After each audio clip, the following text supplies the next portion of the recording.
Le mercure grimpe et grimpe encore dans le royaume. La vague de chaleur se poursuit et de niveau orange, cette canicule fait suffoquer avec des températures variant entre 45 et 47 degrés Celsius. Plusieurs provinces du Maroc sont concernées, à Tata, Zagora, ou Sirte. Tous les moyens sont bons pour se rafraîchir. C'est le cas aussi dans presque toutes les régions du royaume. Cette vague de chaleur associée à la sécheresse multiplie le risque d'incendie de forêt. Alors le président de l'association des enseignants des sciences de la vie et de la terre au Maroc tire la sonnette d'alarme. Abdelrahim Kasseri en appelle à la plus grande vigilance. Pour l'eau, il y a des actions urgentes, mais il y a des actions structurantes. Les actions urgentes qu'il faut mener, c'est déjà augmenter le nombre de gardiens qui font le suivi. On a un très bon système, l'Agence nationale des eaux et forêts a l'un des meilleurs systèmes de suivi électronique par un centre contre les feux de forêt.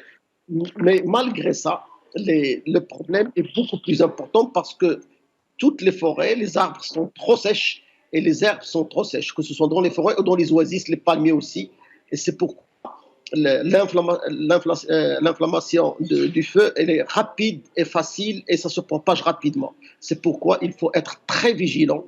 Et d'ailleurs, ça c'est un premier point. Donc il y a un travail qui se fait, doit être accéléré parce que l'année prochaine, on avait perdu 22 000 hectares.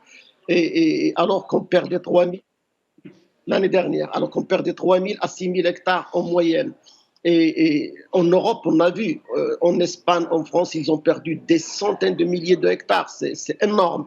Au Canada, les feux ne s'arrêtent plus. Il y avait 200 feux, maintenant il y a 80 feux, mais ils ne s'arrêtent plus. Ils ne peuvent plus contrôler ça, malgré leurs moyens qui sont beaucoup plus importants et tous les pays qui les aident. Ça veut dire qu'il faut absolument beaucoup de vigilance. Les citoyens aussi doivent comprendre que ce n'est pas uniquement le magot de cigarette, ce n'est pas uniquement le feu qui doit être totalement interdit et non utilisé, mais aussi ne pas jeter de déchets, parce que les déchets, le verre ou l'aluminium ou tout autre métal, avec la chaleur, il peut initier un feu de forêt.